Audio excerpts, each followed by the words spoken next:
I'm digging them moss bags up in the sand, and after work a cold beer in my hand, picking wild berries off God's land, and drinking my buddy's homemade wine, living Northwest wild.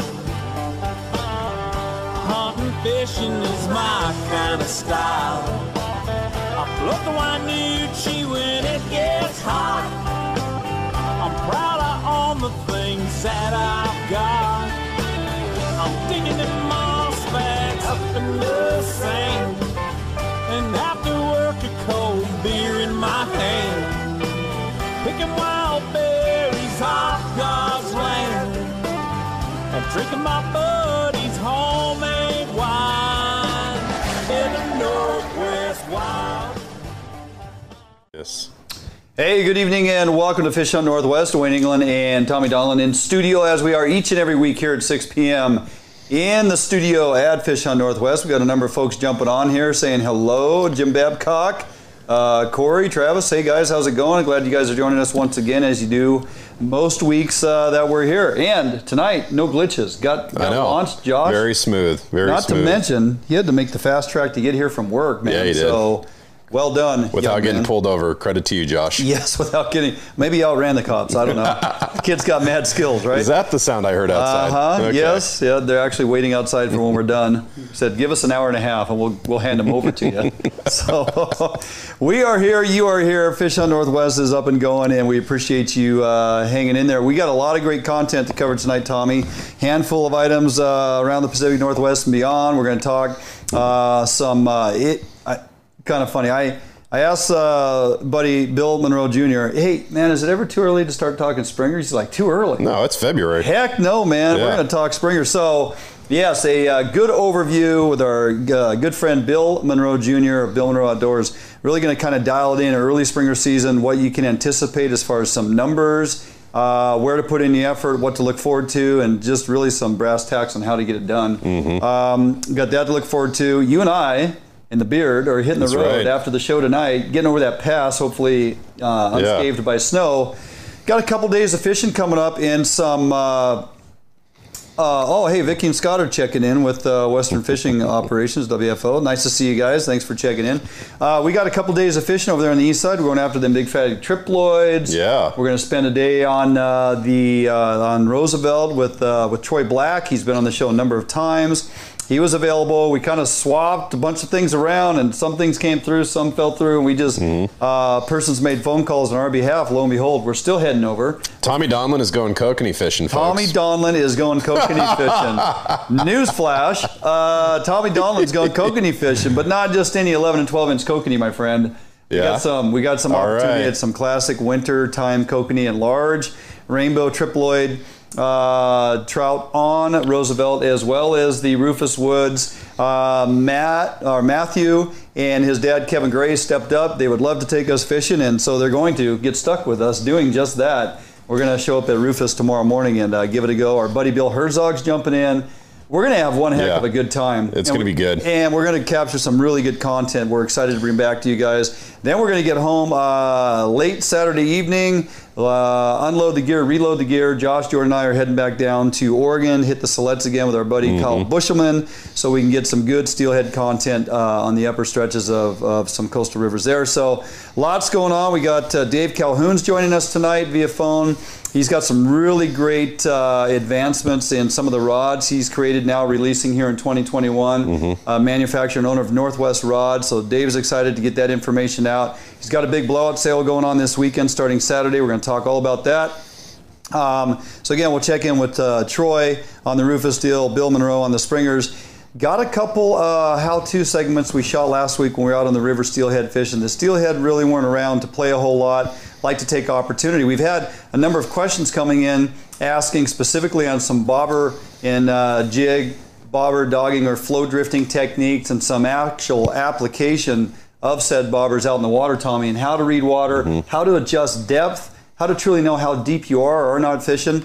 So with all those questions constantly getting fired in, the Beard and I took a little time at the river the other day. A couple different pieces of water. I actually created two different segments we're going to get to later on in the show So make sure you stick around from that. It's really going to walk you through the progression. Now, there will be guys that say, that's not how you do it, and that's fine. That's how I do it, and that's how a lot of other people do it, and it's how, when it comes to reading water, it's important to understand how to read water, where the fish might be lying, and how to do the proper presentation to get it in there. So that is kind of what's on the docket tonight, but before we get there, I want to remind everybody that Fish Hunt Northwest is presented by Better Homes and Gardens Pacific Commons Real Estate, located in Puyallup, Washington. Our good friend Joe Maxwell and team. I'm telling you guys, with the real estate market where it is right now and difficulty in finding even homes to purchase and get into, contact Joe Maxwell in Puyallup and his team at Pacific Commons. They're going to get it done for you and do a very good job. They've been around a long time.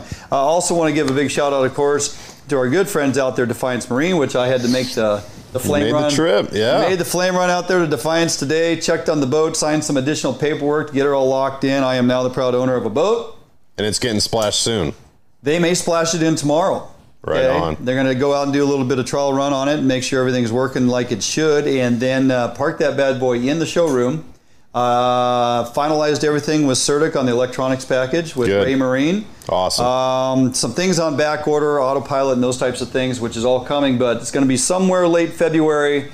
Then it's all going to get out there. Talk to Bo today. They'll take a couple days to get that all in, and guess what? I go hook that bad boy up to the hitch. I'll have to make it over there and rub some bananas all over it. Yeah, christen it. Hey, go ahead. Is that okay? Ain't going to do a dang thing. Oh, yeah? No problem. You like bananas, huh? Yeah. All so right. I haven't eaten one over 10 years, but yeah. So, yeah, so the boat's coming along nicely. I think I'll try to post up some interior pictures that I took later on today if we get time.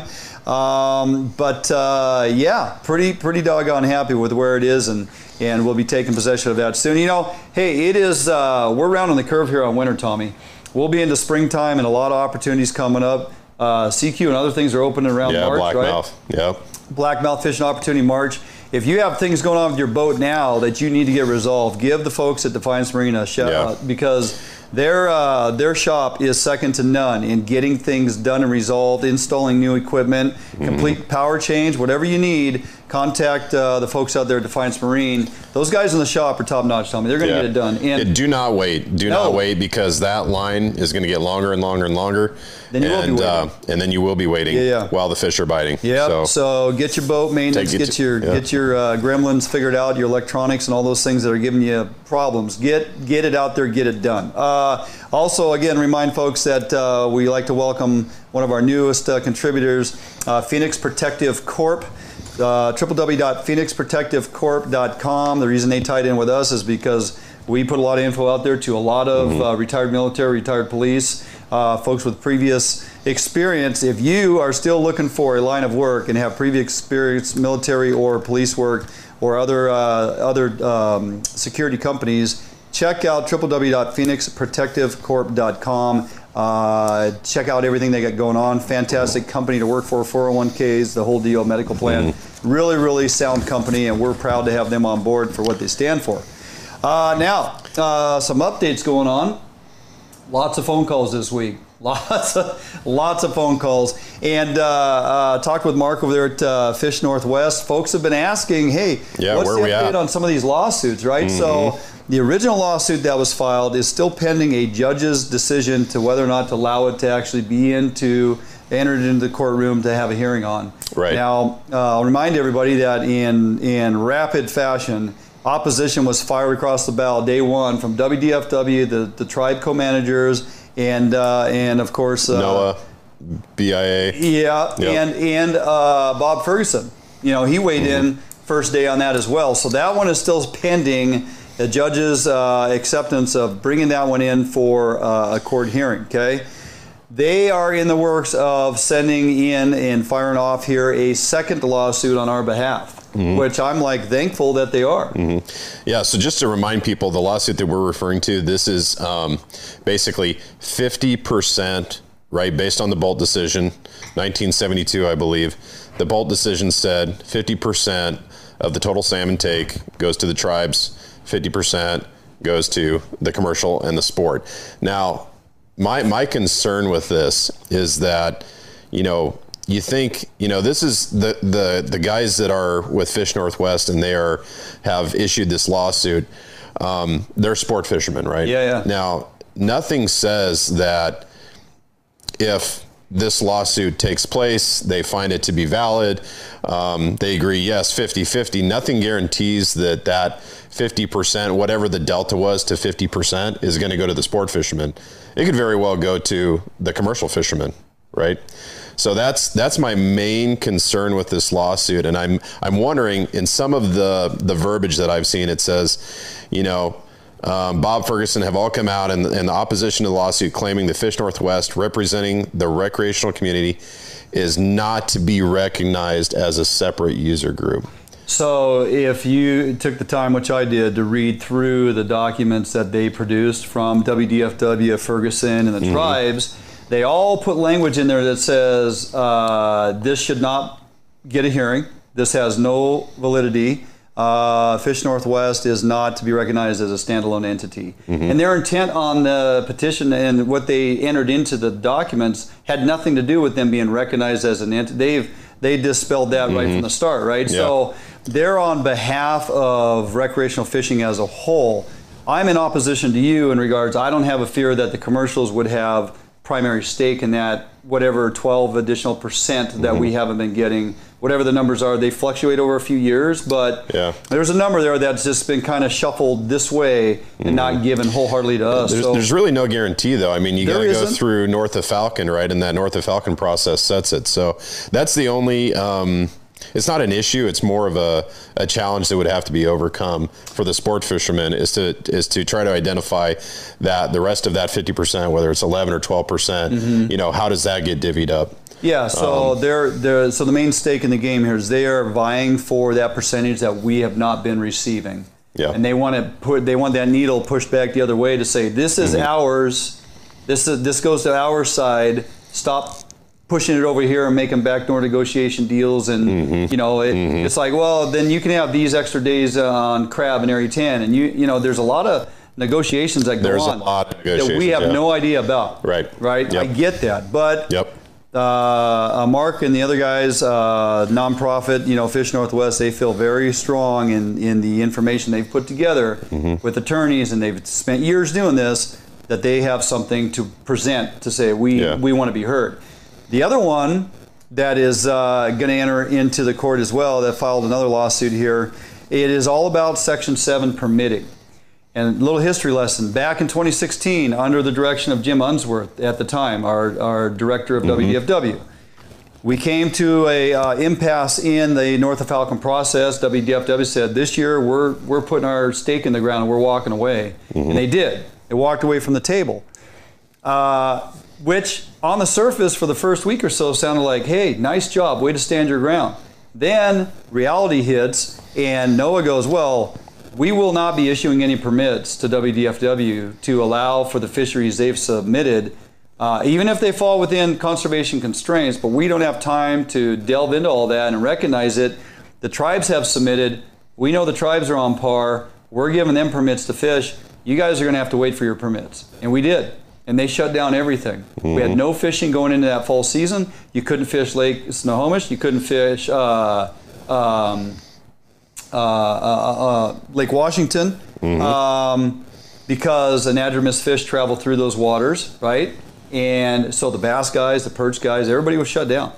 And so we really had to go back to the table and go, okay, we're sorry, and let's move forward. Since then, there have been plenty of folks advocating to say, can't WDFW put in the effort to go get their permits on their own? And I think they're kind of in a position, well, we'd rather work with the co-managers than not. And we're just, it's not, in our mind, WDFW, in our mind, it's not broken, so we don't really feel a need to fix it. Well, Fish Northwest has taken a different route on this. They're like, we are naming WDFW, the tribes, NOAA, BIA, Bureau of Indian Affairs. Everybody's involved in this. We want WDFW have the right to pursue their own permitting process under Section 7 to say, here's our fisheries. They all fall within ESA constraints. They all fall within conservation concerns. Give us a damn permit. So that if there is disagreement amongst the tribes and WDFW, well, they go do their fisheries that NOAA has agreed to, and WDFW goes and does their fisheries that they've agreed to. Now, I don't know if that creates more separation amongst the co-managers. I don't know. We don't get to that level, right? But again, they've done their research. They've dug around. They're bringing this stuff up. They want to be heard. And I'm glad there's groups out there willing to forge ahead and fight the battle. Yeah. If you never turn the rock over, you never see what's underneath it. So they want to bring this to the table and let them battle it out. And maybe it lands in our favor. I'm like, yeah, I agree. I hear you. We better move on. I'm getting made fun of again for 2 weeks in a row. These are not Uggs.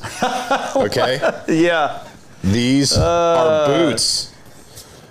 Come on, people. We got a fashion discrepancy going on? Yes, we do. Every week. Are you AJ Dial. Is your feeling hurt? Last week it was Jesse. This is tough, man. Well, you know, they got your number. Lord. Yep. Let's go to the next one. Weekly, we're going to pick on Tommy's fashion deal. You know, something that came out as of late, Andy Wagamont over there at Northwest Sportsman's Magazine has a great article if you take time to read it. This one caught my attention because it's kind of going against the grain of where things have mostly been traveling as of late, and that is the Fish and Wildlife Commission. And even to involve a couple of our new commissioners who sit on the panel currently. Yeah. Not confirmed, but are there and have a voting voice. They're reintroducing non-lethal hound pursuit training protocols in reference to mountain lions and cats, right? Yeah. What do you think about this? I'm interested to see when Lorna Smith, one of the new commission members, steps in and puts a kibosh on this. I really think with her background and some of the initiatives that she's supported in the past, I think as it relates to predation or predators, right, as predators, managing predators. Yeah. So that's my concern with it. But I mean, it's just like, you know, if you're going to go play a football game, okay, you don't show up on game day on Sunday, put on the pads, run out on the field, and do your job. And it's the same thing for these dogs, right? If you've got a predator that's taken livestock, that's put people in danger, whatever the case is, you have to be able to exercise the hounds in order to track down that predator and take it out of the food chain, right? So you can't expect these dogs to go from not training at all, zero to hero, and then that one instance a year where they need to be used, they're out of it, right? Anything we do as humans or other facets of wilderness, I mean, bird dogs train extensively to get dialed in, follow command, follow collar control, follow their handler.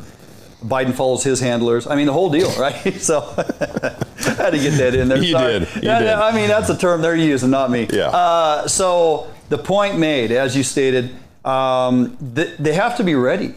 Because you are going to have those instances where those cats, and we've talked about them before extensively. We were tracking when we had cats in Arizona, cats in California, cats in Leavenworth, all within about a 6-month window, dragging off pets, dragging off small children. It's very concerning. So the usefulness. So it says in there very matter of fact, you know, pursuit of training protocols.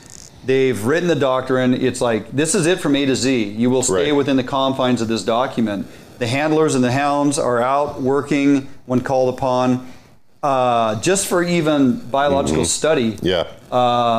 WDFW or even the Colville biologists over there where they have a huge cat problem, they can call on the handlers, these houndsmen, to tree these cats, track and tree the cats, tranquilize them, collar them. Draw blood, do research, study DNA, the whole deal. And then if they get cats that begin to become problematic, they know the history of some of these cats.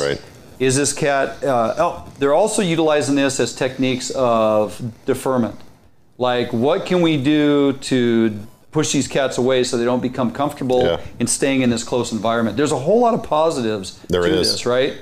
So, well, how else are you going to perform that kind of study or tracking of those animals without hounds? It's just not, it's not viable. And then when called upon to tree a cat that has to be exterminated because of it's a problem, big female creeping around Leavenworth or something, you got to deal with it. And humans are not very good solely on their own tracking cats and treeing them. It just doesn't work. So I think this is a good move by our current Fish and Wildlife Commission. I'd like to thank them for recognizing the importance of this and moving in the right direction in that regard. A couple other things to cover, but we'll kick those in late in the show because I think we'll find a little time. Maybe. We'll see how long-winded you get. Oh, yeah, I'm the long-winded one.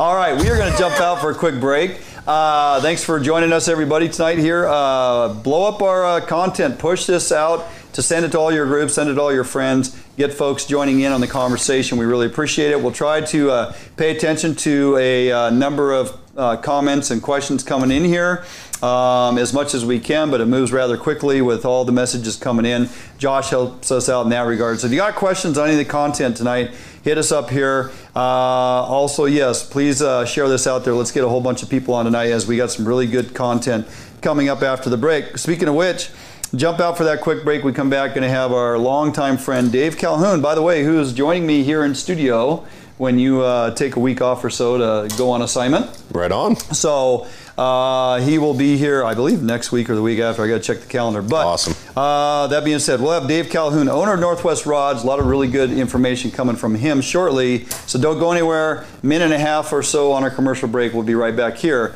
at Fish Hunt Northwest. Defiance Marine is the one-stop shop for the Pacific Northwest angler. Whether you are looking for a small skiff to fish the Sound or rivers, or a huge offshore tuna machine, Defiance Marine has it. At Defiance Marine, be sure to power your boat with a Honda outboard package. Take advantage of the reliability and 5-year top-to-prop warranty on your Honda outboards. Our service department is always here to help and serve you as the customer. Did you know Defiance Marine has boat financing experts to help get you the best term rates on your new boat purchase? If you need financing for that new boat, call us today. We guarantee the best price, best service on a repower for your current boat. Defiance Marine is a Honda Premier dealership and one of the largest on the West Coast. Defiance Marine also carries all the gear that you will need. Everything from auxiliary kicker motors to fishing tackle and bait. Defiance Marine has certified technicians that are top-notch at their job. Some of the best in the Pacific Northwest at evaluating your boat issues and problems. Stop in today or give us a call for all your needs at Defiance Marine.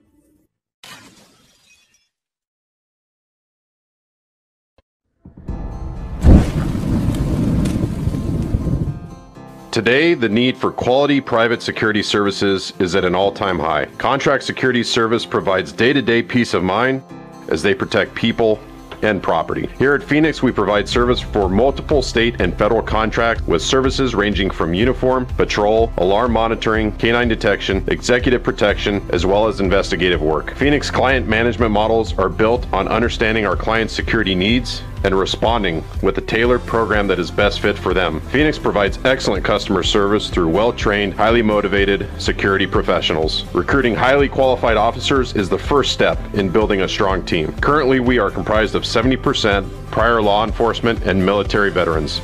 If you are prior military or law enforcement, go to www.phoenixprotectivecorps.com and apply today.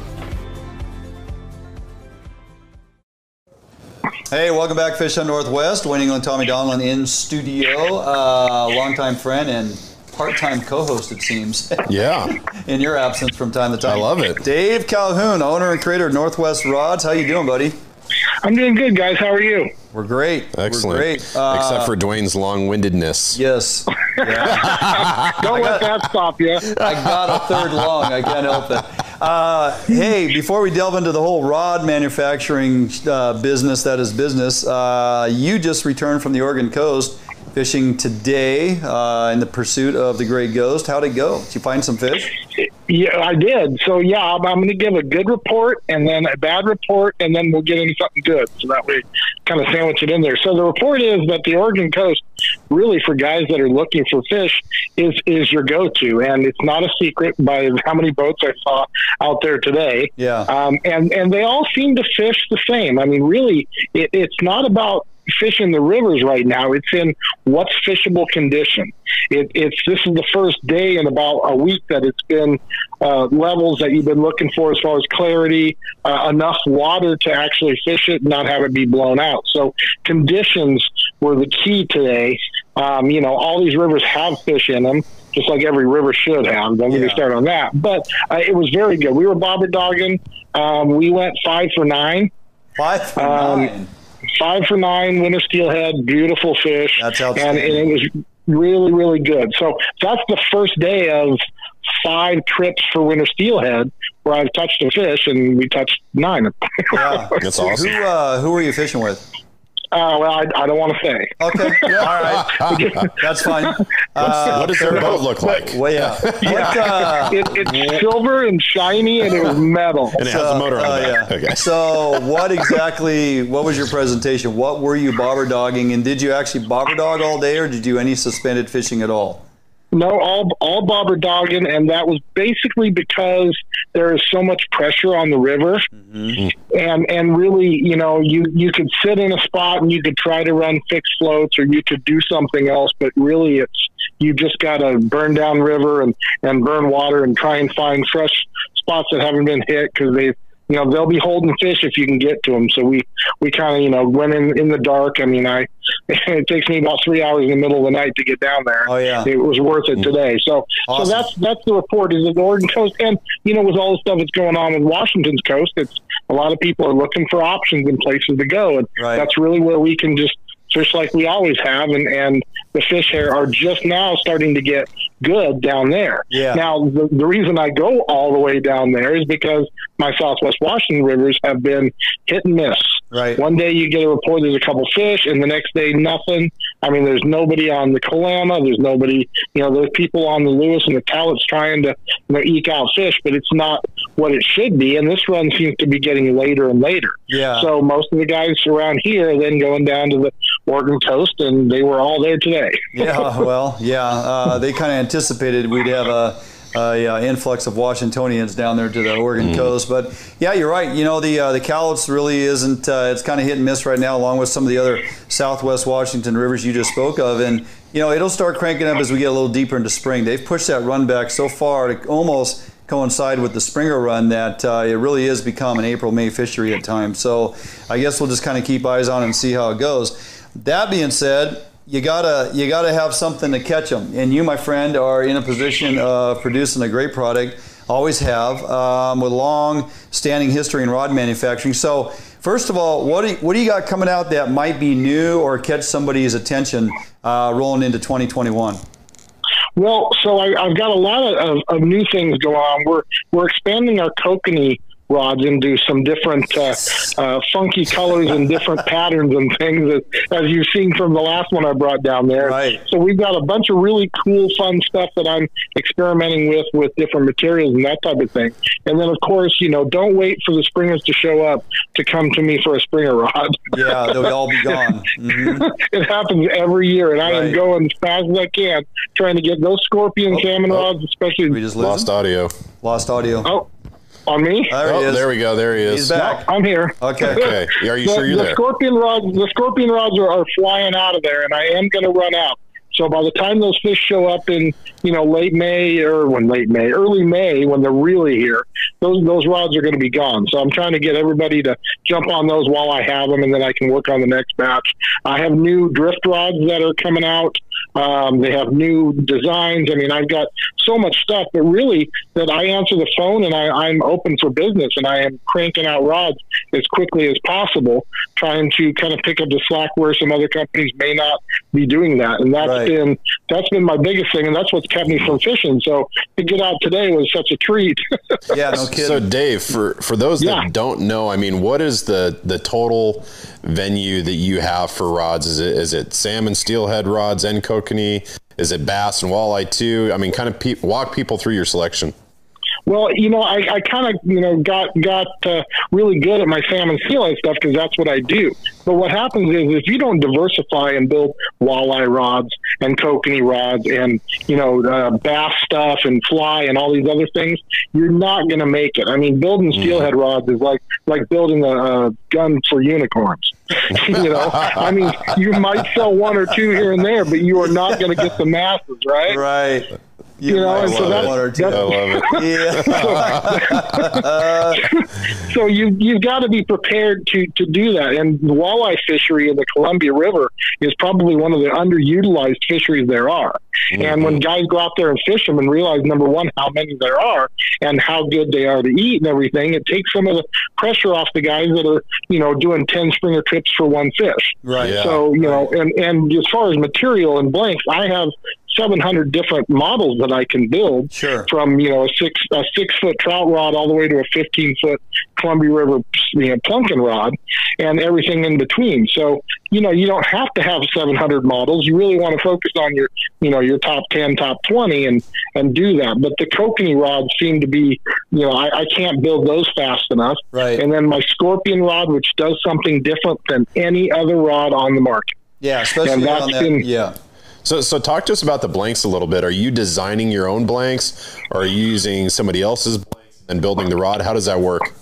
So I have a plant in Woodland where I design and build my own blanks. So not only are they all U.S., but they are all local, built from the carbon fiber tube all the way to a finished rod. And right now, I'm one of the only ones that is still doing that. And then being able to make customization, if you say, hey, I want a longer handle, or I need something like this, as long as you're willing to buy more than just one, you know, we're still doing modifications and things that other companies can't do because we are small enough. But we also have 10,000 blanks in stock and can build anything in about 2 to 3 weeks. So, you know, I'm trying to keep up with the orders that are coming in just by default from, you know, other companies struggling. And, you know, you walk into these tackle shops and there's nothing on the racks. Right. Hey, let's back up and talk real briefly on the Springer rods that you mentioned. Are you primarily, have you built and are building troll rods for the Columbia, or are you also kicking out some of your bobber and egg or bobber and bait options for some of the tributary fisheries? What are you focusing on mostly, or can you build some custom stuff for guys that do want to fish the tributaries from the bank? I'm doing both, and they are completely different fisheries. Right. The guys that are bank fishing like salmon, whether it's, you know, eggs on the coastal rivers or whatever, those guys want a carbon fiber rod. It's usually shorter. It's a faster action to mend line and to get hook set and really handle those big fish. Whereas, you know, your trolling rods, that's where that Scorpion material comes in. Yeah. And that Scorpion material is the key to that rod. It's got to have that recoil. It's all about the action of the rod. And so something sitting in a rod holder, you know, pulling 16, 20 ounces versus something I'm throwing a couple ounces of a big floating egg is a completely different fishery. And I'm trying to build enough of them where I can have inventory and keep up with the demand. And we are just, I mean, probably in the next 2 weeks. Normally we'd be a sportsman show. Yeah. And the fact that we aren't, I'm going to have to get real creative and do some really fun stuff at my shop. And as weather permitting, we're going to do some great stuff in the parking lot with like our own Kalama sportsman show. But this Saturday, I'm going to be having a big sale at my shop. Right. I'm not in there a whole lot just because of the weather and because I'm trying to go out and fish. But Saturday, I will be in the shop. I'm forcing myself to not fish. And I will be available. And I mean, people can get a hold of me on the Northwest Rods page on Facebook, or go to northwestrods.com, the NW Rods, and shoot me a message. Say, hey, do you have this? If not, how long to build it? I can quote you a price. Right. And like I said, I am building nonstop right now. What can folks expect when they come by and see on Saturday? What kind of specials you got going? What type of blowout deals are you willing to make? And remind me, are some of these Kokanee rods, this new 2021 series that you're building, are some of those the 9-foot rods?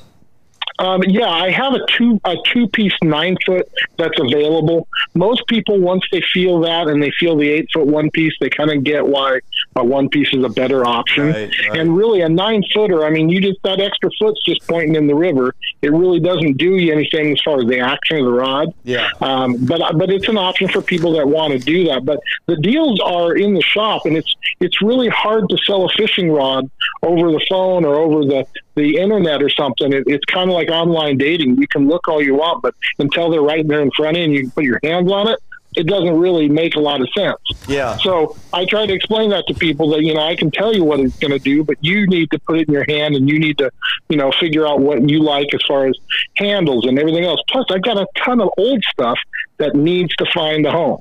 And I'm discounting those starting at $100 for some of the rods that are just discontinued. They're the same blanks. They're the same quality rod. Right. They just have colors I don't use anymore or handle designs that I don't want, and they got to go. So that's what you get rewarded for making the drive down to the shop. What time you open on Saturday? 10 o'clock. 10 o'clock. Kalama, can't miss it. It's right off the exit. I mean, if you drive past it, you take the next exit, come back through town, and then eventually you land at Dave's. Northwest Rods. It's right off the freeway. You can't miss it. JB, you just need to go down there and get your hands on some of these Kokanee rods, because I guarantee you'll be impressed with what you're holding, and you'll more than likely buy 2 or 4 of them before you leave. So, Dave, always a good time to have you on, and I got to check my calendar. I think you're in studio with me next week, if I'm not mistaken. Yep, next Thursday I'll be down there with you. Awesome, buddy. Okay, well, appreciate you taking time tonight. I'm going to have to come down there and pick up some of those Kokanee rods, because Tommy is just drooling over the opportunity to go Kokanee fishing. Yeah, I'm worried my hands are too big for the rod. Hey, I just have him call me with that credit card, and I'll bring him up. There you go. Perfect, buddy. I'll talk to Shing after the show. Yeah, and I'll you get go. you your credit card number. Yeah. Oh, great. All right, bud. Take care. We'll check in soon. Thanks, guys. All right, man. See ya. Thanks. Bye. Yep. Yeah, Dave's been doing it for a long time, and you know, That's when awesome. it comes to wanting an actual custom rod, like maybe you want to get that 11-foot bait fishing rod for springers, or you know, some type motor of mooching. yeah, or just something a little different that you just can't find the specs out there that you want. He's got the ability to figure out with the mandrels and stuff, and the blanks he builds, and what he does, and make sure they're not too brittle, make sure they're not too fragile-y. He knows what he's doing. He makes a really good rod. All right, with that, jump out for a quick break. We come back, it's gonna jump right into a quick how-to we did out there on the river this last week. This is more about reading water, finding where those fish lie in the inside curl as you dissect a piece of water looking for steelhead, and utilizing, as we refer to, Bobber-Doggin, truly float drifting, because we're stationary, we're not fishing out of the boat, we're not moving. So it's a float drifting presentation of a soft plastic WFO worm, Western Fishing Operations, and just kind of my methodical approach on how I break down a piece of water and look before I just overlook where those fish might be. So stick around, jump out for the quick break. We come back, we'll be out on the river with a quick how-to. We come back after this break right here at Fish Hunt Northwest.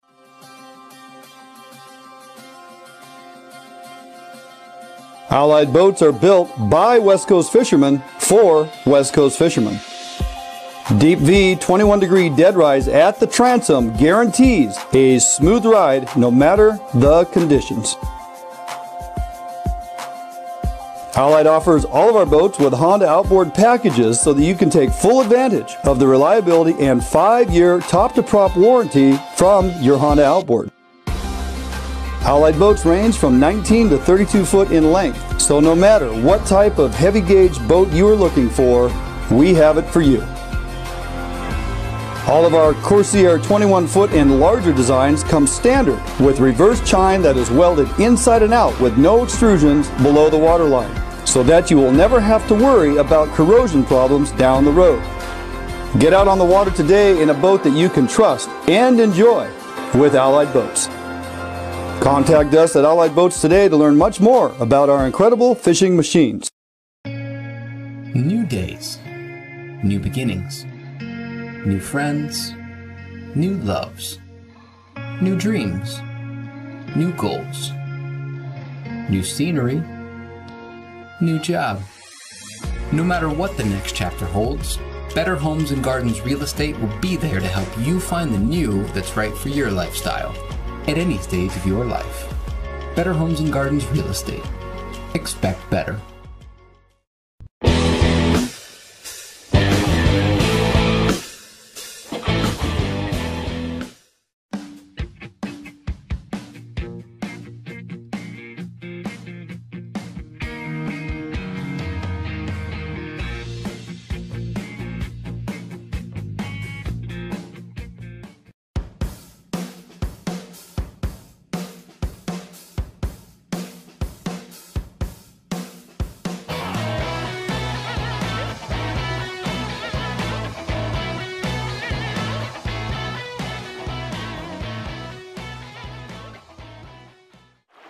Hey guys, welcome back to Fish Hunt Northwest. This week's Bait Lab how-to, actually out here on the water. Best place to be, best place to do our how-tos. So all of our how-tos are presented by Max Lure. Check out everything Max Lure has going at maxlure.com. Now with that, during fall salmon we talked about bobber-dogging and presenting bait in pieces of current, and kind of showed you how to dissect a piece of water. and present that bait into the hole. Here we have a really nice classic piece of steelhead water. You can take a look right out here.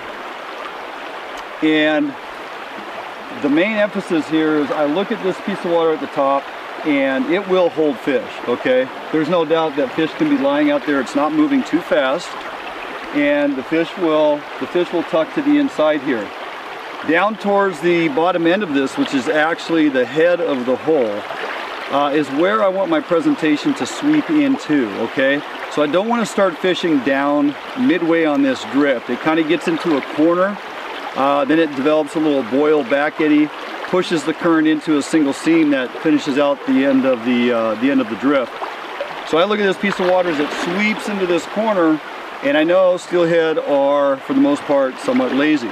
They're going to choose to tuck themselves to the inside of that curl, albeit it may be at the top edge of this hole where the water starts to drop in a little deeper, okay? So out here we might be 2 to 3 feet. Looks like we sweep into here, we're going to get down in that 5-6 foot classic steelhead water. The water's got a nice green tinge to it, perfect, ideal conditions, you know, enough clarity but yet enough protection as well. So I want to work this piece of water inside to out. I don't want to cast all the way across, hit that seam and let my float run clear down along the main current seam, because I'm missing all this inside water where these fish are going to tuck in. So I'm just going to show you how we methodically cover a piece of water utilizing a bobber dog technique. We got a sliding float. My stop is set up the line about 8 feet or so. You guys have heard me talk about this before. And today we're bobber-dogging a WFO inverted black chartreuse with a spotted chartreuse black corky on there for extra buoyancy. In this clarity of water and just the conditions today, a little bit of cloudiness, that worm shows up really well. So first thing I want to do, I'm just going to throw it right inside here. And I really want to tuck it way inside and watch this float stay to the inside. And that way it's going to land right there towards the top edge of this seam. Those fish could be tucked right in that flat spot. When I say flat spot, you see on the edge of that current to the left is the back eddy boil. The corner comes in, pushes that current right there. So that float landed right on the inside of that little flat piece of water there, okay? Again, if I cast clear to the back side, I'm going to go sweeping right past that, and that's ideally where those fish should be. So again, I'm going to just throw it out here. You know, it's only 15, 20 feet from me. I'm going to keep my rod in the air to keep the line off the water. I'm going to let it spool. Now it's about mid-river, and it's now landing at the very top edge of that hole where it just drops into that little bucket. And I'm still along that current seam where I would expect to find those fish. Okay, and I'm only going to let that travel down as far as I'm willing to set a hook. Let's talk for a minute about elevating my fishing rod. And some may think that that's problematic for a hook set, but you have to remember a couple things. So now we're throwing it out mid-seam again.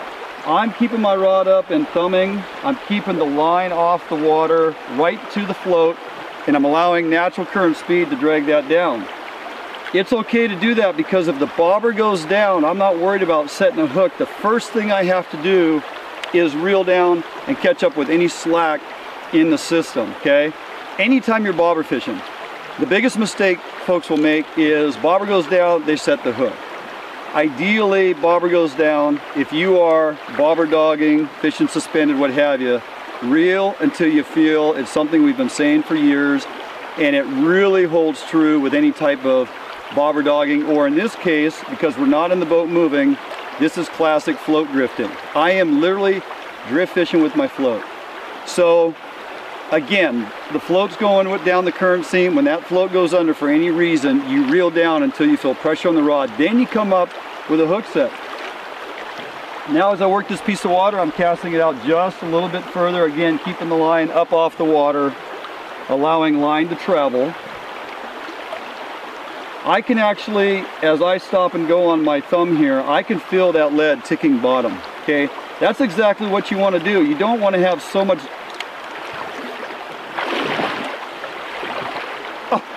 Oh, bobber down and a miss. I think the weight just grabbed something. That was close. as this weight moves down through the water column and it's ticking along the bottom, if I have a bunch of line downriver below my float, we refer to that as downriver line belly, when the float does go down and I do reel, I still have a tremendous amount of line to catch up to the float, to catch up to the fish. And I can't truly feel if I'm engaged in the bottom on a regular basis. You can fish that way, but you're going to miss a lot of fish. All right, now we're going to throw it out there to the middle of the seam up here. If there's fish lying up here in this top end, now we're going to find them, okay? I didn't want to start there because I wanted to start on the inside curl down below me. It's not all about looking at the piece of water right out in front of me. It's also about fishing towards the end of my drift and the ability to tuck that presentation to the inside of that curl. If I'm drift fishing without a float, I can cast it out there mid-river, and as it pendulum swings, it's gonna naturally get drawn into the inside curl and land at the head of that hole, okay? If I'm drift fishing. With a float, I have to set it up to where the float and the current sweeps the presentation through that portion of the hole, the top end of that inside curl, where I want it to land. So it's all about reading a piece of water, and allowing the current and the float and the weight to work together and steer your presentation into that piece of water where you think those fish are going to lie. And this is a classic steelhead hole. Over the years, we've pulled a number of them out of here on all different presentations.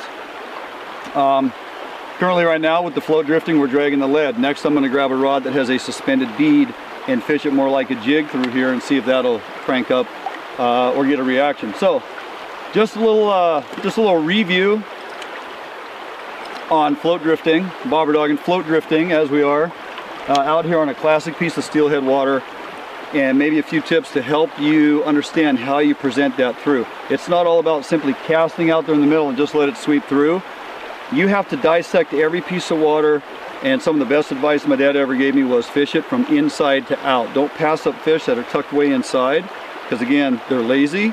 If you're always swinging for the fences, you're gonna send that presentation downriver. You're gonna miss all those fish on the inside and inside curl. All right, hopefully that helps you out for a little bit. This week's how-to out here on the river. We'll jump out for a quick commercial break, and we'll be back in studio right after this.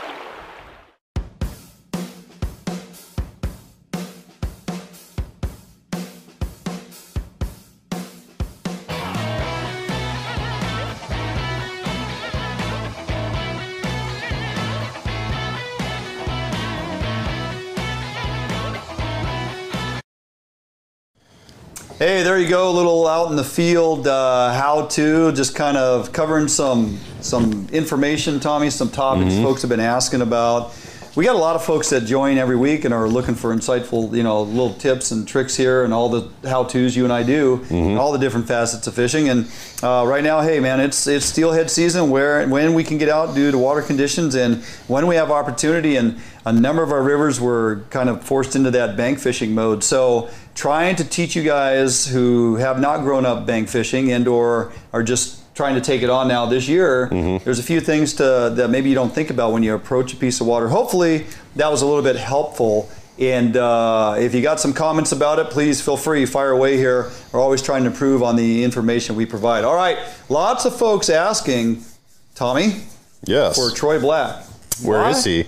Well, right now he's actually sitting in an airport waiting for our phone call so he can head home tonight and be on the water tomorrow and Saturday with us. So we will jump out for a quick break. We come back, don't miss it. Troy Black going to break down Roosevelt, give a report on how things are going, exactly what I'm getting you into on Saturday when we're on the other side. Don't go anywhere. Yeah. We will be right back after this break right here at Fish Hunt Northwest.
A Northwest favorite for almost 40 years, Arima Boats are manufactured with pride right here in Bremerton, Washington. Arima Boats offers all of our boats with Honda outboard packages so that you can take full advantage of the reliability and 5-year top-to-prop warranty from your Honda outboard.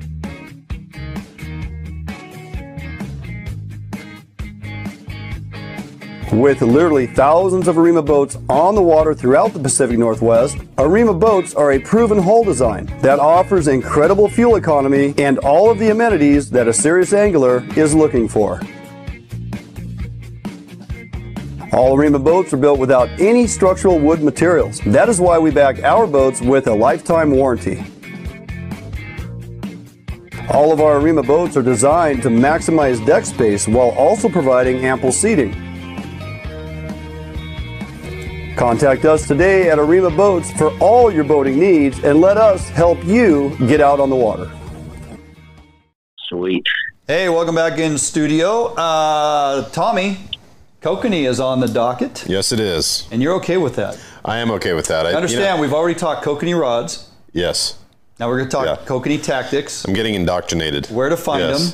Get you all amped up and excited to hold those tiny little rods and those big paws of yours. I know. Troy's boat. Troy is waiting patiently at SeaTac Airport because he's a man of many hats, and he's in between leaving one work venture and jumping home for his next. Sitting at SeaTac, Troy, thanks for taking a little bit of time before the doors close on you tonight, joining us here on the show. Well, thanks for having me. Absolutely. So you will get home this evening and hit the water running tomorrow morning, fishing on this Lake Roosevelt winter Kokanee and rainbow opportunity. Looks like the weather's going to warm up for you a little bit by tomorrow midday. You might be into the mid 40s or so, and also sounds like or looks like they've been dumping a lot of water. So talk a little bit about water conditions and weather conditions that affect this fishery. Okay. Well, this time of year, as they start to drop the reservoir, there's always current in the reservoir. A lot of people don't realize that as they move water through Grand Coulee. But this time of year, they'll start dropping the water pretty aggressively in preparation for spring runoff. Right. And so when that happens, it flushes all the feed down to the bottom third of the reservoir.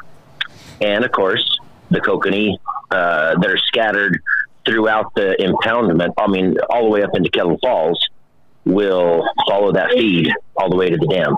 Right. And so basically, you know, from the Seven Bays, Lincoln area down to the dam, you'll find the silvers or the kokanee keg up. And so what we do is, you know, you go hunt them.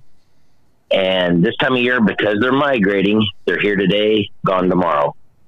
When they bottom the lake out in that first part of March-ish, you know, then you'll start finding the big schools of them where you can sit and just beat on them. But for right now, you know, they're out on the scum line. They're up in the top 5-6 feet of water, and they're just cruising. And you find feed, you find the fish. So that's the exciting part about this time of year is you go hunt. You're hunting. Yeah. Now, how much time do you spend in one spot before you move on to the next spot? And what do you? One pass. One pass. So it's on the troll. And one pass, I would imagine that's probably spot dependent, or is one pass, you know, you're doing 300 yards and then picking up and moving on? Okay, so the advantage of me is, you know, I've spent my whole life on the reservoir. Mm-hmm. You know, I've probably realistically, you know, 35, 40 years of fishing the lake. Yeah. And real seriously the last 25 years. And so every year you find spots where those fish should be the end of January, first part of February, 1st of March. And so a lot of the trolls will start. Some could be a half a mile, some could be a mile. And a lot of times I'll get, if I think they should be in a general section of the lake, I'll get in along the beach and the cliffs, and that, 20 to 60 feet of water, make a big pass, nothing, slide back out to the scum line and 200, 300 feet of water, make a pass. If they're not there, if you're not catching any rainbows, then you pick up and you leave. And so like on Saturday when we fish, the fish should be in 3 or 4 locations, and we'll just spot fish them. Sure. We'll make a pass. If we're not marking fish, we're not hitting fish, we pick up and we go to the next spot. Is there much of a shift in your presentation this time of year, Troy, versus say that January fishery, or when you even get into June, when I've typically fished it over there late May, early June? Is there much of a change in your presentation, as in size of dodger, color, length of leader, color of presentation, like squid, and or even bait selection? Kind of break that down for us. Okay. So I pretty much run all Rocky Mountain tackle dodgers. Yep. Exclusively, either the 4.25s or the 5.5s, the big ones or the small ones. And I don't deviate from that. I run a 13-inch leader on everything except for my spinners. If I'm going to run a spinner behind, or like a wiggle squid, a bill squid, those types of presentations, I'll lengthen those out to 18 to 22 inches. But what I find is the later the season, the later it progresses, the more boats that are hitting these fish, then I'll drop back to the smaller presentations, the little rasticles, the plankton squids, 2 bare hooks, and a piece of corn on each hook. Sometimes they'll get the later into the fishery, into May and June, those fish will get super, super picky, because you'll get into a bay, let's say in Crescent Bay in front of the dam. Yeah. And you'll see, like when you were fishing last year with me, yeah, there were 10 or 12 boats in that bay doing the racetrack, and that's just too many boats. Those fish just get turned off. Yeah. And so, you throw a big. Oh. Looks like we lost Troy. Let me try to get him back real quick. Finish this up. Stand by. Huh? Out. We may have lost his connection. Not sure why. But hey, it happened. So one more time. We've reached the bandwidth for Kokanee discussion. We probably have run its course. So not sure if we're going to be able to reconnect here with him or not. We'll give it a go. And nope, doesn't look like it. I don't know if he's walking through the airport, but we lost him. Maybe he'll call back, and maybe he won't. But I guess we'll see. So, Tommy, we are heading over there and fishing with Troy on Saturday for the better part of the morning to afternoon. I got a bit of a warming trend. As he said, they're still drawing down the lake, getting ready for the snow melt, the spring snow melt. So, water levels, clarity, amount of debris on the water always fluctuates this time of year depending on if the water's going up and down. When they finally start getting that snow melt, we can anticipate a whole lot of debris. Let's see if we got Troy. You there? Yeah, I'm there. Oh, there we go. Called you back a couple times, but I don't know. All of a sudden you get me all wound up about kokanee fishing and I lose you. Yeah, I know. So I think Tommy hung up on you. So, way to go, Tom.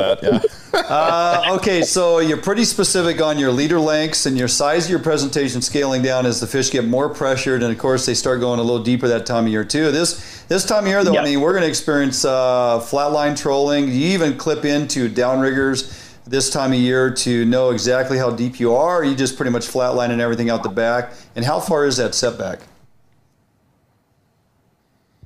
Did we lose him again? Well, looks like, yep. All right. Well, we're going to have to, that's it. We're done. 7 o'clock, time to move on. So, all right. Good information. Troy's calling again. Okay. If we lose you again, we're going to move. We're done.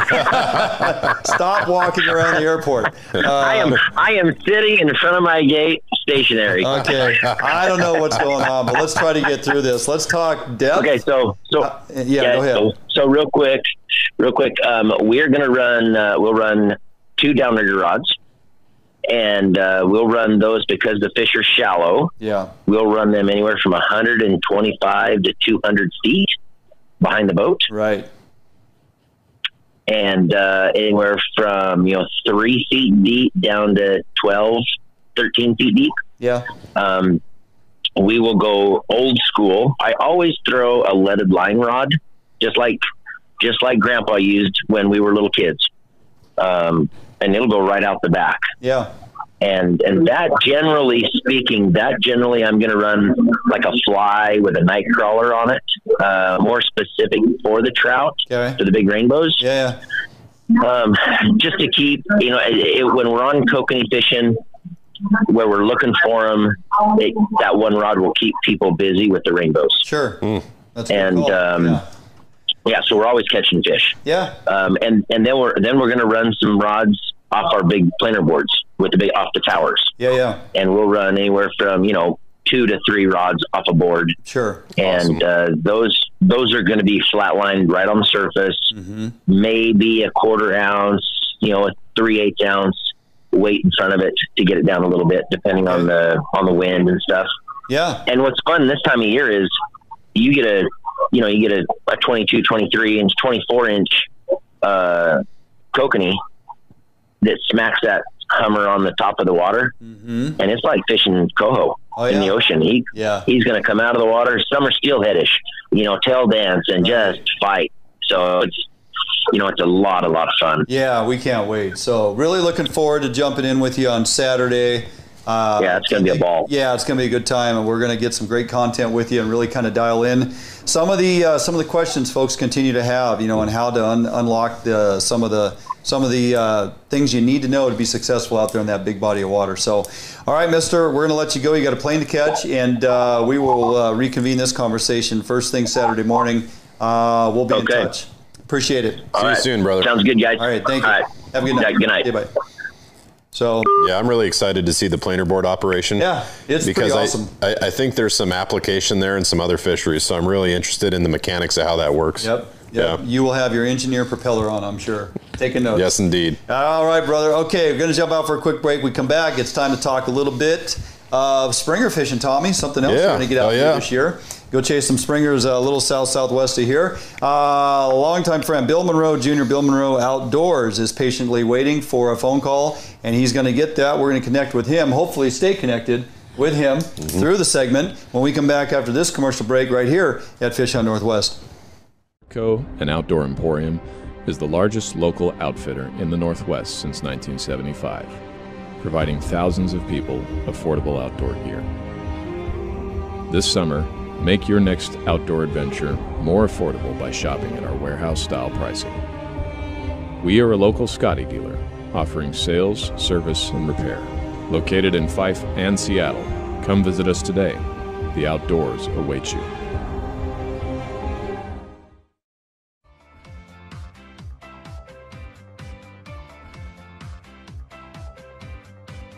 It's easier than ever to browse homes and connect with an agent on the go with Better Homes and Gardens Real Estate's mobile app. With the app, your home search is synced across all of your devices, so you can pick up your home search anytime, anywhere. Take full advantage of an enriched, mobile-optimized map search experience. Use location services to quickly find homes near you that match your search criteria. Draw your own map boundaries to find homes in a specific area, and apply layers to view school districts, neighborhoods, zip codes, and more. The app's user-friendly design makes it easier than ever to find a home you'll love. Narrow down your search results, save your search criteria, and save your favorite homes. You can browse your saved homes in a list view that puts photos and key details like price and square footage right at your fingertips. Or check out your saved homes displayed on the map.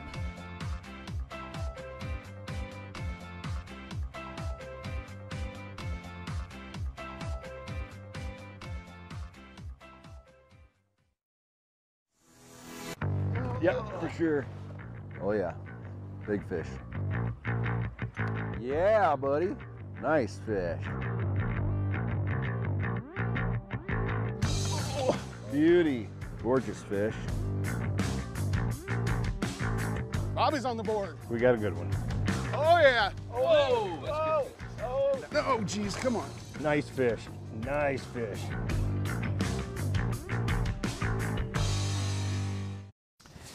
All right, hey, welcome back, Tommy. We're switching gears, buddy. We're going to talk a little bigger fish, little shinier. Still the salmonid species, however. Also excellent table fare. Phenomenal if table not fare. the best. The best. The best. Right up there with everything that is all Springer. And one guy that really gets excited about Springer fishing, he starts talking Springer fishing in October. That's how excited Bill Monroe Jr. That's gets. impressive. Bill Monroe Jr., Bill Monroe Outdoors. Not a stranger to the airwaves with us. However, still a stranger to the studio, which we're going to fix that at some point. Yes. Oh, I need to make the trip up there. In all reality, that needs to happen. Yep, I agree. Hey, let's uncork this discussion with starting off with some numbers. You know, everybody always weighs in on the numbers. How's it looking? What kind of season can we anticipate? What are you excited about? And Josh will throw the stat sheet up there for everybody to view while we're talking. All right, you guys ready? Yeah. What do we have? Like a half hour? Are we going to do this till the end? I think. Is that what do you think? I'm good with that. What do we got? A half hour? Yeah. You just start talking, and when we run out of time, we'll just unplug the phone. How's that sound? So, that's perfect. That's perfect. So let's go off of the first page we got there, and that's our Columbia River 2020 and 2021 expectation sheet. Yeah.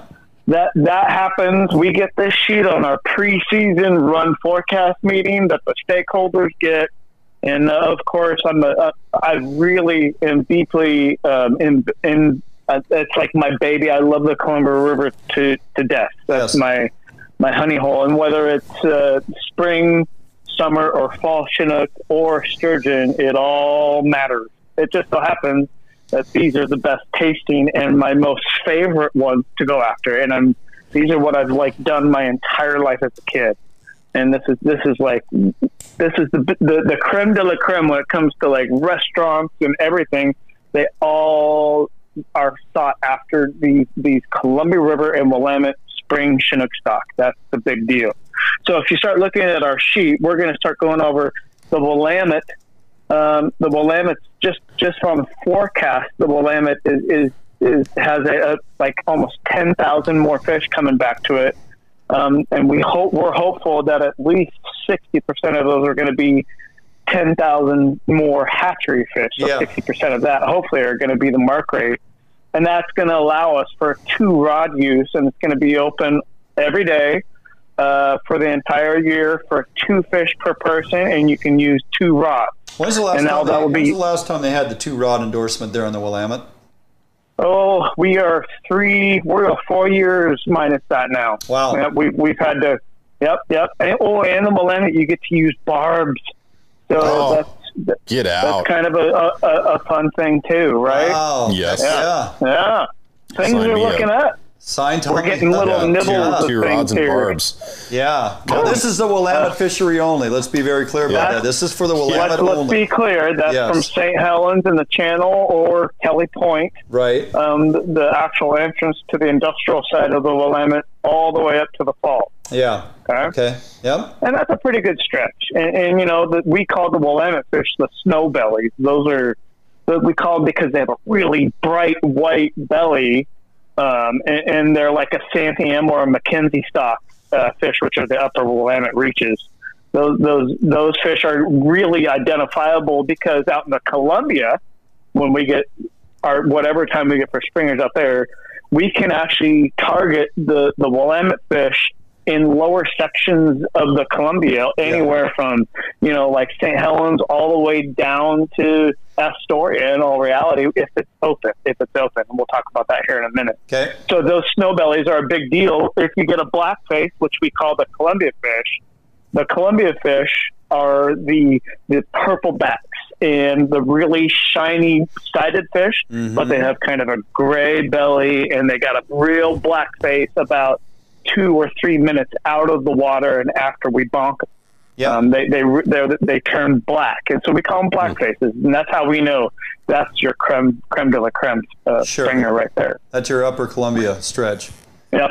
So here's some good things about the Columbia. Okay. The Columbia this year has also an upgraded forecast for Spring Chinook. It's only, probably about an extra, 5,000 or so fish. But that's kind of a big deal for when it comes to escapement goals. We still are looking to meet those escapement goals of hatchery fish to get back to hatcheries and upper reaches. And that's why we're trying to catch those. Yeah.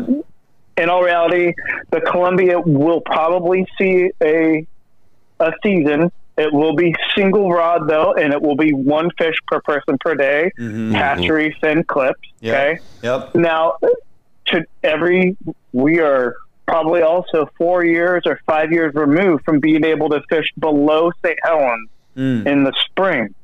St. Helens, the Warrior Rock deadline over to Bachelor Flats, that has been our deadline for quite a while because of some what we call the lower tributary Washington rivers. We've got the Cowlitz, the Kalama, the Lewis, and all those rivers have had troubles now for about 5, maybe even 6 or 7 years of trying to get back hatchery spring Chinook up into their systems. Yep. And wild too. Right. But this year, that's going to change. We have some good things happening on the Washington side of the lower Columbia. Finally, the only bad part is that the Cowlitz is still in trouble.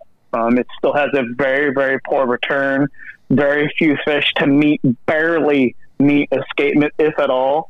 But the Kalama and the Lewis this year are significantly improved enough to the point where they're going to allow tributary fishery seasons on those two rivers, which means that we can possibly, and it looks like a 75 or maybe even an 80% chance that we're going to be able to fish below St. Helens on the Columbia this year. Oh. Now, with the Cowlitz being still in trouble, we may not be able to fish down to a certain point. Let's say maybe they may allow us to the Kalama River line. Maybe we can have what we call the Columbia River Cowlitz bubble, and we can leave that alone and maybe fish below like a Longview Bridge or something like that. You know what I mean? Yeah. It might be even like Willow Grove boat ramp, something like that, to the point where we can still fish the lower river. Even if we get from Kalama up to Bonneville Dam, that's going to be an improvement in the opportunity to go after spring Chinook. And that's what we're fighting for. We are fighting for the opportunity to go after salmon. With the exception of the Cowlitz, some of these other tributaries that you're mentioning actually look a little favorable, that we could see some pretty decent opportunity, as we get into that latter part of that springer run, that May-June time frame on some of these tributaries historically has always been really good. And, that's for guys like me. I mean, I really plan to get the bigger boat out on that Columbia and really try to dial in this year on this opportunity, right? But I also will still look forward to that latter part of the time when they start dipping into those tributaries and you have that May-June bank fishing, bobber and egg, the whole deal. That's just something to really look forward to. Well, there you go, right? And so this is like, we may be able to fish this Columbia. We may get the first week of April. They may, last year was really hard to compare to because of Washington's interesting decision-making to shut down all fishing. And by the way, that's going to take a whole nother show to cover. I don't want to get into it. It was a bad decision. Don't get started. Yeah. Very bad decision. But we can't really compare because we didn't get back on the water until a couple days here and there. It was really hard to judge off of. This year, we may get back to some resemblance of normality, and that might mean we can fish until, March 1st until April 7th, or maybe even April 10th. Mm-hmm. We'll see. Mm-hmm. But the big backer on all of this is that we have the lower channel of Multnomah Channel and the Willamette. Yep. And then we've got all of the Willamette in anything from like mid-April on. That's a productive fishery, especially with an increased run. It's going to be great. I really, really, really think it's going to be great. Let's talk a little bit about water temperature and how it affects these springers as we transition from February into March. Maybe, as you're saying, we get to dip into that first third of the month into April, and will we potentially, it always is dependent on snow melt, but will we potentially see a temperature adjustment that will affect these fish, either putting them on or off the bite? Well, let's dive into that real quick, because here I'm going to go to another fishery that actually had a tremendous impact on, and that was winter sturgeon up in the Bonneville Pool fisheries. Yeah. The pool all the way from Bonneville to the Dow's pool to John Day's pool. I mean, the water was warm, warmer than usual, a good, like 4 or 5 degrees warmer than usual. And so that made the sturgeon able to kind of like be more active. Yeah. And we had so many fish on up there. It was such a good season that they shut it down way early. And that also is going to lead into probably spring Chinook, because these Chinook, they are the same way. It's that cold water, and the way that they're going to react, they're following the smelt in all reality up the rivers. They're going to act, hopefully, cross my fingers, they're going to act a little bit more active this year and be biting, hopefully, a little bit better. The water is still warmer than usual, because we haven't had this crazy snow that, we are hopefully used to. And we have had a couple of sessions of warm weather events, which have caused snow melt. Yeah. And when that happens, you got warm water situations when it's happened before February. And that usually means that, it could be some prime conditions for some herring spinning. Yeah, absolutely. Yeah. So, you probably start getting pretty busy around March, but man, it would be great to get you here in studio to kind of show a couple different rigging presentations that are your go-to, depending on. The first 2 weeks of March are pretty slow. A lot of people like to go out and get their boats wet, and we call them spring warm-up trips or whatever, but it's still considered a little slow, and the catching's still really sporadic as they start coming in. So those first 2 weeks would be great. Yeah. Let's talk about the tackle. Let's get into the tackle. So you have... Let's do it. Mr. Bill Monroe Jr., do you not have your own flasher, your own fish flash named after you? Yeah. You do? I do. I think that's like, the hero that's series. my goal. Like, if I could get a lure, named after myself. I did. I started fishing. Once I started fishing these things, and it came up with this color pattern because of what I was seeing of how red and a little bit of luminescence acts underwater. I just did my own thing and came up with this pattern. I was like, oh, this will never work, but I'm going to try it. And then it started working on like 1 rod, and then like it worked on 3 rods. And so I just started doing like 7 or 5 rod setups of all of this stuff at once. And I don't know, it was just a thing, but it really became productive because it was one main presentation and it was all the same thing. And these fish probably just came and saw it and weren't scared by multiple little blingy things down there, scaring them off and making them either really attracted to one color or not the other. And it just started working. And then it worked for like summer fish, and it worked for, fall fish. And then it started working on the coast, and I knew I was kind of onto something. Yeah. So of course, Buzz and I, and Jared, we all had to kind of just put this little thing together real quick, and it worked. It really worked. So that flasher, so I saw the picture flash up on the screen.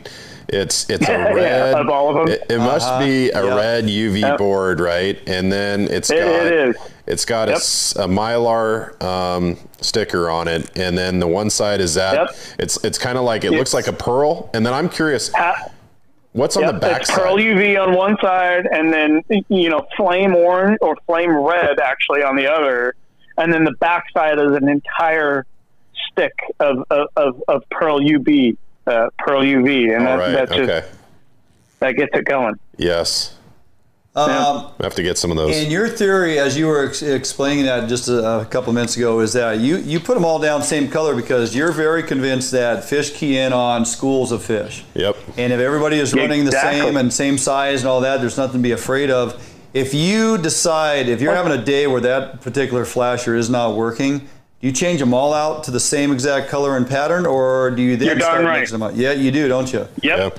And you know what? You know why that is? It's because a lot of it has to do with what's above you, the sky, and the either that blue ozone or the clouds or the sunshine. It's all going to be a different presentation.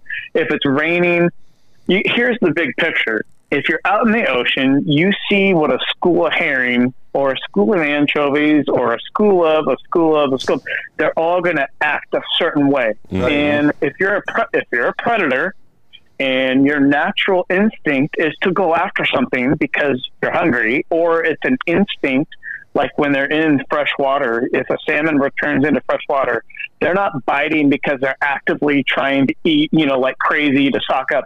It's instinct while they make their way up into their spawning ground. This is all just natural instinct. It has nothing to do with them, I'm hungry, let's eat. That's not what they're doing. It's just like, I'm used to doing this. That's my natural presentation I'm used to in these waters, anywhere from like the northern tip of Vancouver Island all the way up into upper Alaska reaches. I'm going to go after that because I think that that's what I'm supposed to do. That's how they act. And so I'm just like getting it out there, putting it all down at once, and it has to be the same flavor of herring as well. Whether it doesn't matter on size. It's red, green, blue. Sure, it's going to work. Yep. And it's just like if that's the color that's going, which it works, they're going to go off, and you're going to go up, and you're going to make circles on them, and you're going to do it again. And you're going to get a fish, and then you're going to go back, and you're like, holy crap, this is working. You're going to make another pass, and you're going to get another fish until you've reached your limit. And that's how we become really effective as humans in the last 2 decades. Right. Is we've gone after tackle and what works. And we've seen the same phenomenon with tuna fishing. I believe it. So you have a pack of tuna, the wolf pack come up to your spread behind the boat. And they see one lure that looks like this. They see another lure that's a different shape, different action. One's got feathers, one's doesn't. And they go, that one. And they pick one. You get one hit, one troll fish, and then the school peels off. You run them all the same, they all get covered up. They all get bit. They're all, you're going to see rods going off natural, all over. Looks much more natural. Hey, I haven't checked the regs. I didn't even look into it yet because I'm not quite there in my mind or wrap my head around it. And Jeremy Kennard is asking here, will Willamette open now, or when does it open if it's not? It is open now, and you can use two rods now? The Willamette open, it is open. It opened January 21st. Okay. That's correct. Yep. From boat or bank, 2 rods per person, 2 hatchery fish per person per day. Perfect. Okay, I'm gonna put your feet to the fire, get you up here the first couple weeks of March. We're gonna have some in-studio how-to with Bill Monroe Jr. Break out a couple different rigging options. We're gonna have a couple really in-depth segments on springer fishing, getting folks really dialed in for this season. I think it would be well received, and you have some really good intel to get out there for people to be successful, and you're willing to share. That's the best thing. And it'll be a reason for me to take this little mini vacation to get away before busy time starts. Yes, please. We have room. So I'm going to score points for a couple days, and we might even get out and go fish and do something. So there you go. We will reconnect on the phone here later this next week and try to get something on the calendar. I'd really look forward to that. That sounds good. And just so you guys know, we won't have any decision-making on the Columbia until there's a meeting that they're going to set. That's February 23rd, and then we'll make the decisions about if we can fish in certain areas of the Columbia below Bonneville Dam at certain times up to a point which means we will meet what they call an allocation fishery. Right. So we'll set that in the end of February. Perfect. All right. Well, we'll be looking for that info to come out too, and appreciate all your work in that regard to try and scale these seasons to the best of our opportunity. So, amen. All right, buddy. Appreciate the check-in tonight. Boys. Great info as always, and we will be in touch, my friend. Thanks, Bill. All right, Dwayne and Tommy. Thanks, guys. You bet, man. Take care. We'll see you. Bye. All right, there we go. He'll do it too. He'll come up, get him here for a couple days. We'll hang out. We'll get some really good insightful from a guy that works very hard throughout different parts of the season along with his full-time job. He's out there having a great time, putting people on fish, really has the Columbia River system and a lot of these fisheries dialed in, has been doing it for years. why wouldn't we invite him in studio to help you guys out? Okay. And your boat will be ready by then. 100%. Yeah. We're dragging that bugger down towards that Kalama Longview area. We're going to be down there doing the troll. Definitely getting on some springers. Why don't you intro the next segment, but during break, we're getting hammered on the comments. We have to clean up the studio. I saw her. The blanket is disheveled. I know. Yeah, the she's pretty bent about that too. The cabin pillow is not. How's that, Shing? Is that better? This is the one problem with her putting eyes on it. Is that she just can't not type, right? It's like, you got to let us know what she's thinking. Got actual legitimate questions coming in, and Mama Shing's throwing down the hammer. I got you, Shing. Yeah, you do. Another phenomenal meal tonight, by the way. Yeah, it's always. It is always phenomenal. Never disappointed here when Shing's in the kitchen. All right, jump out for a quick break. Part 2 of the how-to segments tonight when we were out on the river the other day. So the first one was more so about float drifting, how to read water and presentation with water that's conducive to holding steelhead. This next spot also, she says much better. This next spot also is very conducive to holding steelhead. Moves a little bit slower, a little different setup, a little different technique, and walk you through the process and how you adjust depth so you're fishing the right depth throughout the hole and not banging your presentation along the bottom when you're truly trying to be suspended. We'll delve into all that. So don't go anywhere. Quick commercial break. We come back. We're going to be out back on the river teaching a little bit about vertical float presentation and jig worms. Don't go anywhere. Be right back here, Fish on Northwest. Defiance boats are built without any structural wood materials. That is why we back our boats with a lifetime warranty. All of our Defiance boats come standard with large fish boxes that are fully insulated so that you can ice your fish properly all day. Defiance boats feature a 21 to 22 degree dead rise at the transom and a large reverse chine for incredible handling and stability offshore. Defiance boats are foam flotation filled and unsinkable for the ultimate in safety while fishing offshore. Defiance boats feature fuel-efficient hull designs with large fuel tank capacity so that you can have maximum fuel range for making long offshore runs completely safe and affordable. All Defiance boats come standard with self-bailing decks for improved safety while at sea. Defiance Boat offers all our boats with Honda outboard packages so that you can take full advantage of the reliability and 5-year top-to-prop warranty from your Honda outboard. Defiance Boats for all your boating needs, and let us help you get out on the water.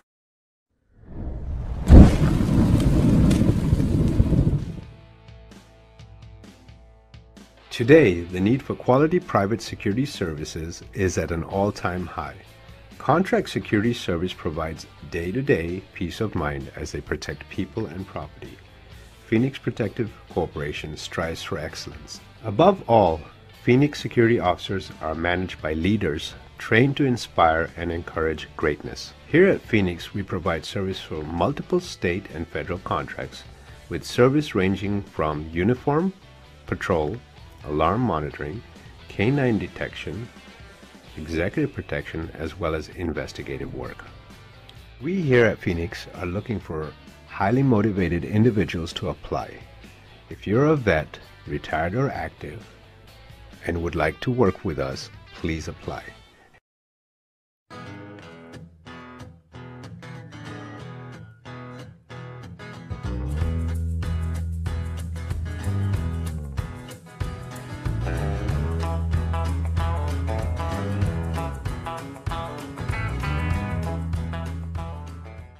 Okay guys, so now we're at another piece of water here. We got out of the boat and yeah, no gravel bar. We're waiting, but that's okay. We've got a nice piece of water here that should be holding some steelhead.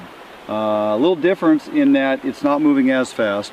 I look at this piece of water and go, well, float drifting would be okay, but ideally I think a suspended presentation is going to work best, which could be a jig, could be a pinned bead under a float vertically with some midline weight. I'm going to opt to go with a jig head with a worm tail on there. So I basically have, and I went a little heavier on this one just so it gets down at the head of the hole, okay? 1/4 ounce jig head, 3/4 ounce float, and this is basically 3/8 of an ounce inline weight.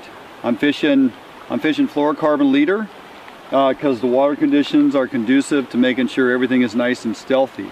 So we get some questions from time to time on how do you gauge depth. We have a hole here that could be anywhere from 6, 8, 10 feet deep based on the green in the water. You can't really see how deep it goes. It actually drops off here pretty good, okay? Right now I have a fixed float, okay? But I can change that because of where my bobber stops are located. So if I slide that up, I'm moving this little rubber bobber stop. I'm gonna over exaggerate it so we can talk about finding depth, okay? And what I mean by that is we're gonna put this up the line about, I don't know, 6 or 8 feet, and plus a couple, 2.5 feet of my leader. Now that float is probably set at 8 feet deep. What I'm gonna look for is as I cast this out there, because I have this heavier jig head on there, it's gonna get down right now. If it's contacting bottom, my float should be pointing down river.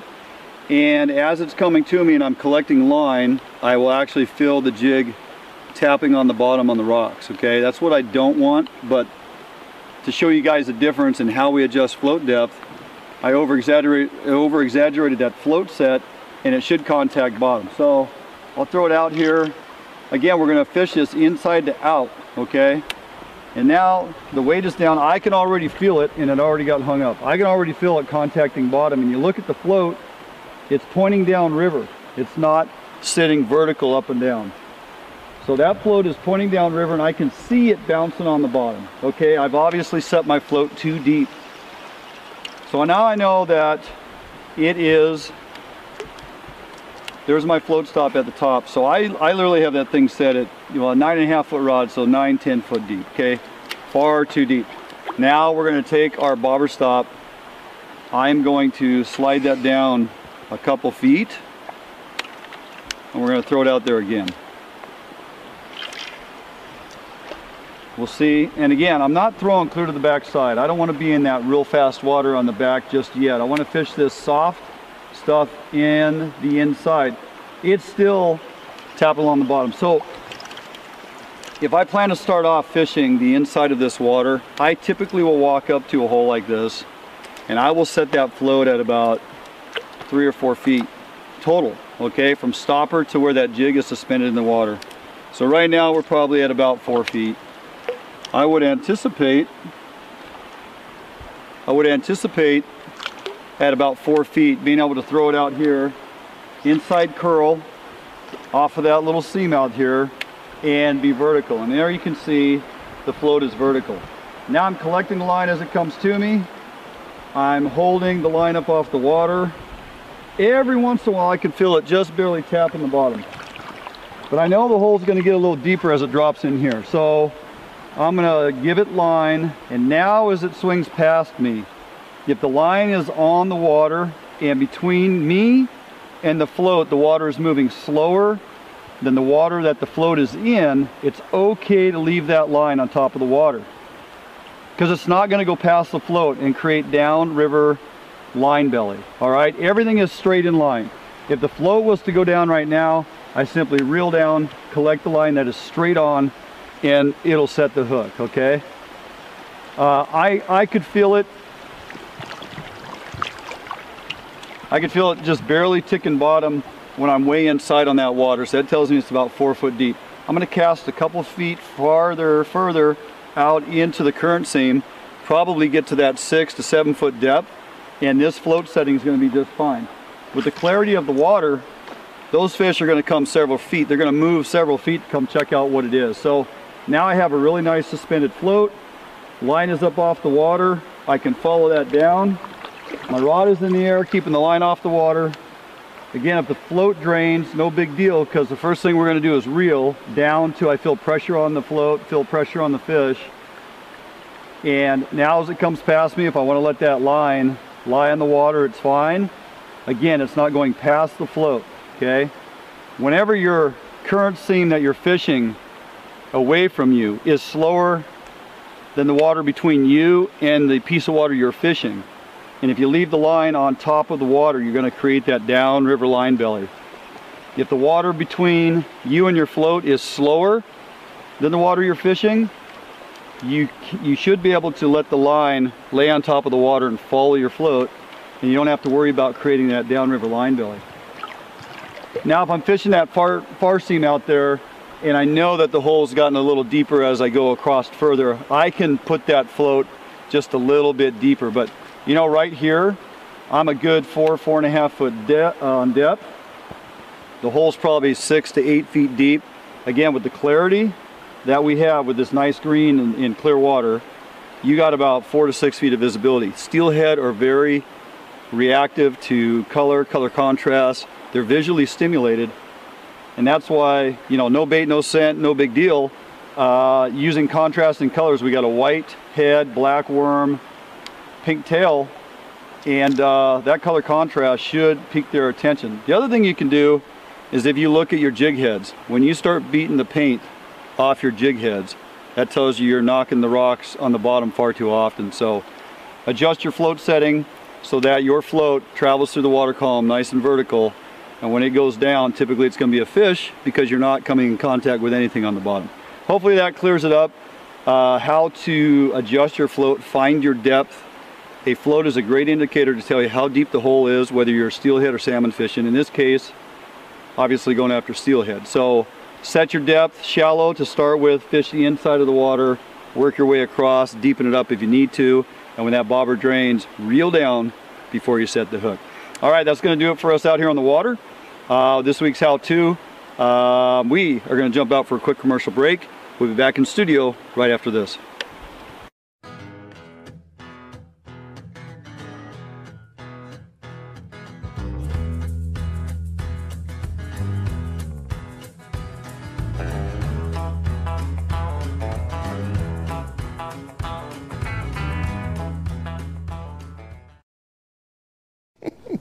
Put your gag in. We're back in studio. I baited him right into that. You see that? No. I actually waited. I waited for the orange light. Oh, sure, and I purposefully said it. Put your got him. In. Yeah, you think so? Got him hooked up, baby. Hey, all right. Hopefully that was beneficial for a few of you trying to figure out how to adjust your depth in reference to either fishing jigs, suspended jig heads with worms. Speaking of which, if you're going to fish those worm bodies, WFO'd soft plastics and whatnot on those jig heads, make sure you look for the worm keeper, that little extra barb that's put on them hooks that you can slide that worm onto and it grabs it. There's a couple different manufacturers out there. I know Brandon down there at B&R makes a great series of worm keeper jig heads for your worm. So just some things to think about when you're out there traipsing around the waters, out of your boat, of course, fishing, bank fishing, what have you, and some just some presentation ideas when it comes to reading water and deciding which technique you're going to utilize to, to your best opportunity. Yes, a couple folks asking, is this show live? Yes, this show is live each and every week, Thursday night, right here, 6 p.m. And you can join us either via Facebook or go to our YouTube channel and subscribe. If you do see video content with us outdoors, it's because often when we get outside and go do something, whether we're on the water or around in the woods doing what we love to do, we're going to try to grab some video content to utilize here in studio, bring in the outdoors inside for you to experience that with us. And we cannot edit this live, so things that are said live stay live. There is no delay at all. No delay. Undelay. So, excellent. Appreciate all the feedback tonight. Lots of folks enjoyed the show. We're so glad you joined us. And do so each and every Thursday. We are live, 6 p.m.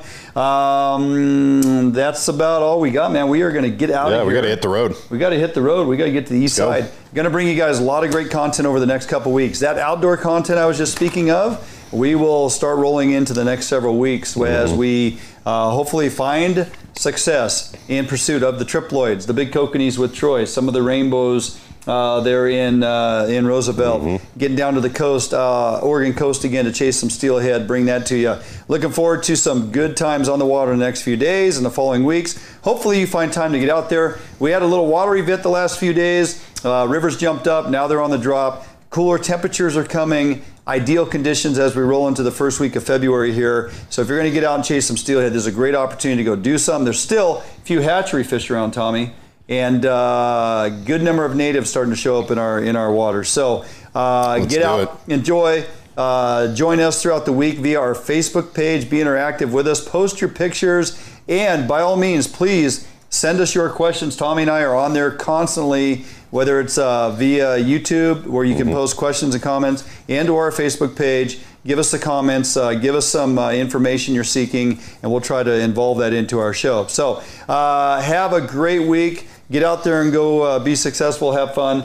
We're going to get out of here because we got fishing. We got to go. All right, man. We'll see you guys next Thursday, 6 p.m. right here from the studio, FHN Northwest. Good night, everybody.